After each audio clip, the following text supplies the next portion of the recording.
Hello everyone. Today I will tell you a story. The story is titled, Boy and the Feeling of Being Waited For. Please like and subscribe to my channel if you appreciate me. You can skip this if you don't and oppose. Like this video. Thank you very much. The story begins as follows. Boy never made a sound when he waited.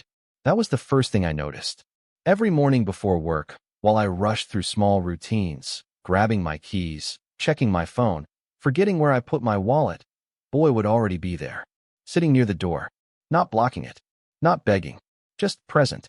His body formed a soft curve on the floor, tail tucked neatly beside his paws. His ears stayed relaxed, not perked up in excitement, not drooping in sadness. He didn't look at the door. He looked at me.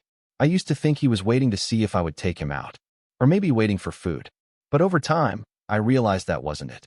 Even on days when he had already eaten, or when I had no intention of going anywhere special, Boy would still sit there. Same spot, same calm patience. If I stopped to tie my shoes, he stayed still. If I walked past him and came back, he didn't move. If I sighed, deeply and tiredly, his eyes softened. Sometimes I spoke to him. Not full conversations, just little things. Long day ahead, I'd say. Or, I'll be back soon. Boy never answered, of course. But his tail would tap the floor once. Slowly, like he understood the weight behind those words. On mornings when life felt loud before it even started, Boy was the quiet shape that reminded me I wasn't leaving emptiness behind. I was leaving someone who noticed. Someone who waited, not with anxiety, but with trust. And strangely, that made walking out the door feel heavier and warmer at the same time. At first, I thought waiting was passive. Something empty. Something you did when there was nothing else to do. Boy taught me otherwise. One afternoon, I came home earlier than usual. The house was quiet, the lights soft and golden. I opened the door slowly, trying not to make noise. Boy was there. Same place, same posture, same calm body curled near the door. He lifted his head, saw me, and wagged his tail, not wildly, not explosively. Just enough to say, "Ah, you're back. Good." That was when it hit me. Boy had been doing something all day. He had been waiting. Waiting, I realized, was his job. And he did it with dedication. He didn't scroll through time. He didn't rush it. He didn't complain that hours were passing too slowly.